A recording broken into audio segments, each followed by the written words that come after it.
മോഹൻലാൽ പൃഥ്വിരാജ് കൂട്ടുകെട്ട് ചിത്രം എമ്പുരാൻ മാർച്ച് 27-ന് ആഗോള റിലീസായി തിയേറ്ററുകളിലെത്തും. രാവിലെ 6 മണിക്കാണ് ആദ്യ പ്രദർശനം. മലയാളത്തിലെ ഏറ്റവും മുതൽ മുടക്കിൽ വരുന്ന ചിത്രത്തിൽ ഹോളിവുഡ് താരങ്ങളടക്കം വൻ താരനിര തന്നെയുണ്ട്. ആരാണ് ഈ സ്റ്റീഫൻ നെടുമ്പള്ളി? ഹിന്ദുക്കൾക്ക് ഇവൻ മഹിരാവണൻ, ഇസ്ലാമിൽ അവൻ ഇബലീസ്, ക്രിസ്ത്യാനികൾക്കിടയിൽ അവൻ ഒരു പേരേ ഉള്ളൂ, ലൂസിഫർ. He's coming back.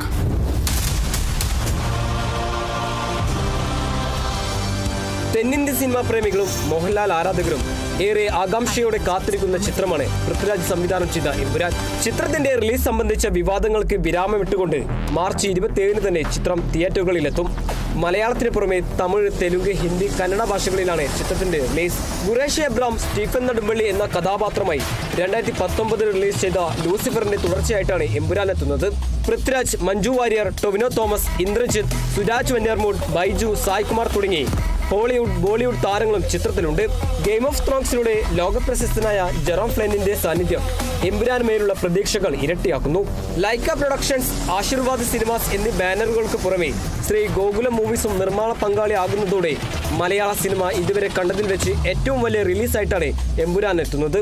സമകാലിക സംഭവ വികാസങ്ങൾ കോർത്തിണക്കി മുരളി ഗോപിയുടെ രചനയിൽ വരുന്ന ചിത്രം വീണ്ടും ഒരു ആൾക്കൂട്ട ആഘോഷങ്ങൾ തീർക്കുമെന്ന പ്രതീക്ഷയിലാണ് മലയാള സിനിമാ ലോകം.